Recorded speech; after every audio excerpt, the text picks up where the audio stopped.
It's already halfway through the year and we're starting from scratch. By completing SBCs, playing matches, and competing in FUT Champs, we're gonna build the best ultimate team that we can in the time available. Welcome to my FIFA 17 halftime road to glory. That's right, ladies and gentlemen, welcome back to another episode of the halftime road to glory, episode number 37 today. And today we're going to sell on some items and we're also going to play some FUT Champs match. Unfortunately, I actually didn't have that much time this weekend, so I couldn't play that many FUT Champs games. But we did decently well considering what we were able to play, so you guys will see that in a bit. But first, let's get on to what we have sold. And you can see that we have 569,000 coins in the club right now. And we sold on Lam for 115,000. Making about 30k before tax, so I don't know what that is, but it's profit. On top of that, Dost, we made about 12k before tax on him as well. We bought him for 56 and sold him for 68. Pizzy, I lost a lot on. I think I bought him for about 111, 112, so we sold him for 60k. And Semedo as well, we bought him for 100 and we sold them for about 50. I also decided to sell on all my non-special cards and my informs that were high rated, because they were going for a lot of coins. Rudiger there, 26k, very, very nice. And David De Gea, we had to sell on. He was going for 40,000 coins. He was going for about 28, but then he spiked back up to 40. So I really wanted to sell him on, as well as Lam. We managed to make about 10k profit from Lam. So yeah, that was a lot of sellings. And some profit, some not profit. I think it balanced all out in the end.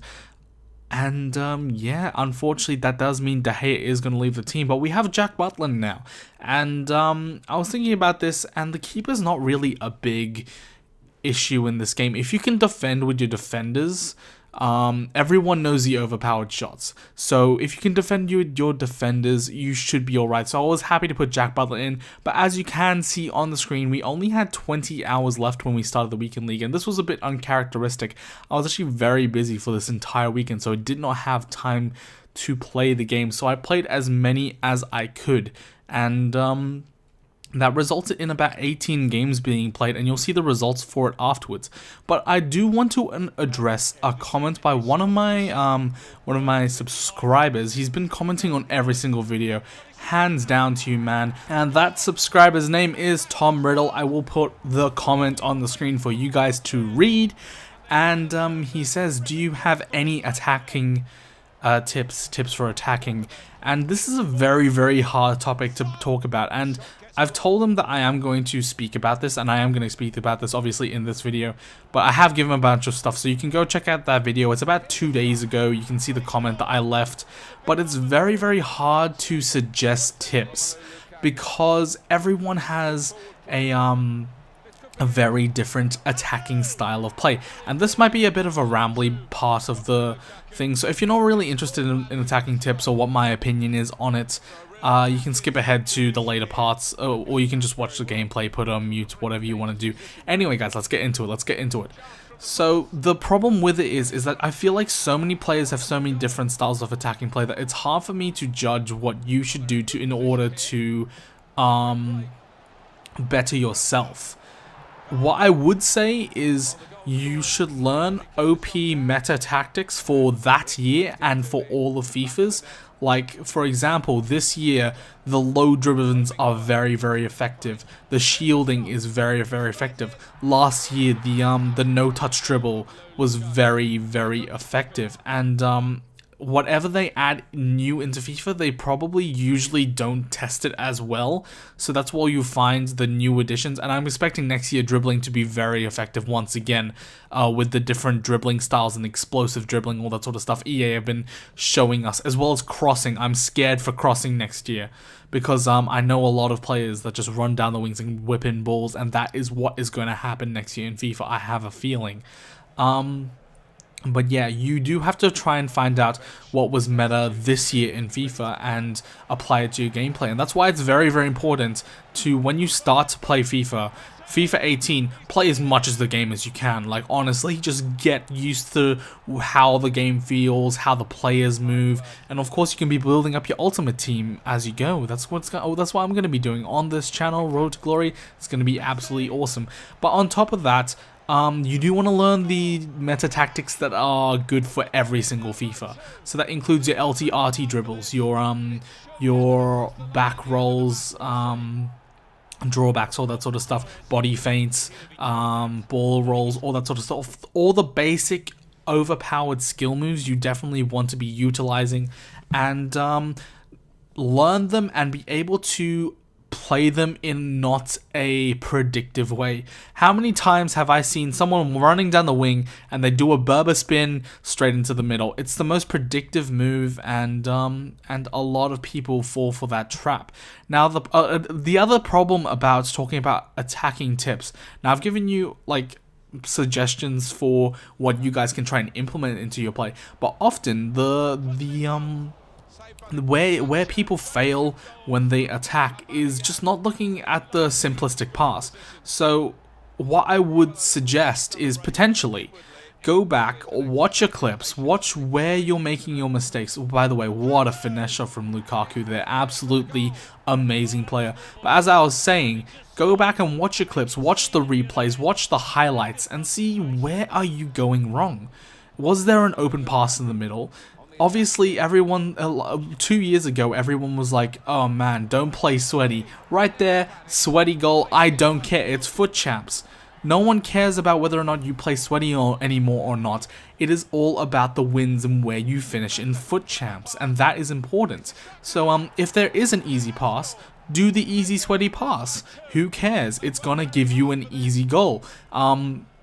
If all on top of that, like you should really look to see if there is like overlapping rungs that you're just missing, or potentially like just open gaps. You can also try and use, I think there's like the button that makes your player make a run when you do a pass of it. I don't personally use that because I just find it very unreliable, and I end up bringing a lot of players out of position. I just don't like having players out of position, but a lot of players do use that, and it is a useful tactic. So yeah, you can also try that. But what I would just suggest is try and learn those meta OP tactics, and also try and learn to look at your gameplay, watch it back, see where you're going wrong, and just modify it a bit. Just try and change it up, try and make it a bit more refined. And hopefully it helps your creativity come back again. There's nothing like watching a good passing play in FIFA. Don't get me wrong, I love watching FIFA gameplay, but when it's all like sloppy and run through the defense, it's like, it was good. It was a good run, but like a nice crafted play for like 4 or 5 passes with a good finish at the end, it's an excellent FIFA play, and that's the sort of gameplay I like to play anyway. So those are my tips really. Besides that, just work on your own gameplay. It's really hard for me to suggest how you should improve, because this is how I like to play, and you're gonna have different formations, different custom tactics.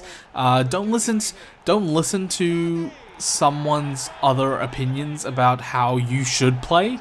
Like, if someone loves the 3-5-2, good for them. Go ahead, use the 3-5-2. I'm never going to use the 3-5-2 because I'm just caught out too much in defense.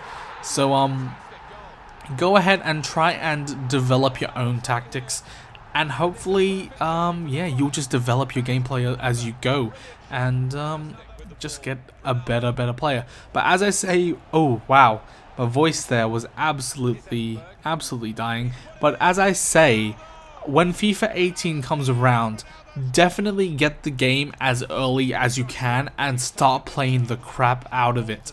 If you can get a good start with just a general basic team in Foot Champs, and you can get a good start just generally going forward, you're gonna have such a more exciting, fun time at the dawn of FIFA 18 that you would if you just left the game, didn't know how to really play. And yeah, you want to be learning those OP meta tactics that really push your gameplay to the next level. But that's going to be really it for this whole part of the discussion, and we're really ending up to the end of the gameplay, and you're going to see me grab right here my 5th goal in this match to make it 5-3, and that's going to be our 4th victory of this episode. And for some reason, I only recorded all the victories. I didn't record any of the losses, but we didn't have too many losses. I do have to admit, this was my first 4 games. And a nice goal there from Papu Gomez to make it 5-4. But at the end of the day, it's going to be a very even match, but we are going to clinch the win. And with that game, that's going to bring us up to 15-3. So, 15-3, that's an amazing record. I have to say, if I continued on the streak, I think I would have probably got somewhere around Elite 2. Wait, let me think about that. That's for every 6 games. It's a 5-1 ratio, so probably about Elite 2, I think, somewhere around that district. But Silver 1 is decent. I will take Silver 1, and the reason why I stopped at Silver 1 before going on to any further was, one, because I didn't have any more time, and second of all, the rewards for Silver 1 actually aren't that bad. 20,000 coins, that's going to give us probably another footies player, so that's very nice. 1 Jumbo Premium Gold Players Pack, that's 24 gold players, 7 of them rare, and 1 Mega Pack, which is 34-ish items, I think. So that is very nice, and that's going to go straight into our team, and I think it's going to really boost up the thing, because I'm through all these SBCs, all the players in my club are just dropping like flies. I don't have any more players left. I'm just really just lacking the players to do these SBCs, and that's a big reason why I'm not going to be able to do that. But right here, we are going to do Shaw, and I did do Sane. You would have, if you guys follow my Twitter, as always, you would have seen the squad builder I submitted to get Sane. But as you can see right there, we do have a full BPL set up for the footies, and I do want to take one of these teams one day into Foot Champs. A full footies winner team, I think it would be really awesome, and something a bit different on the channel, maybe a bit of a challenge. So we'll see how we go with that. But the footies team is coming along nicely.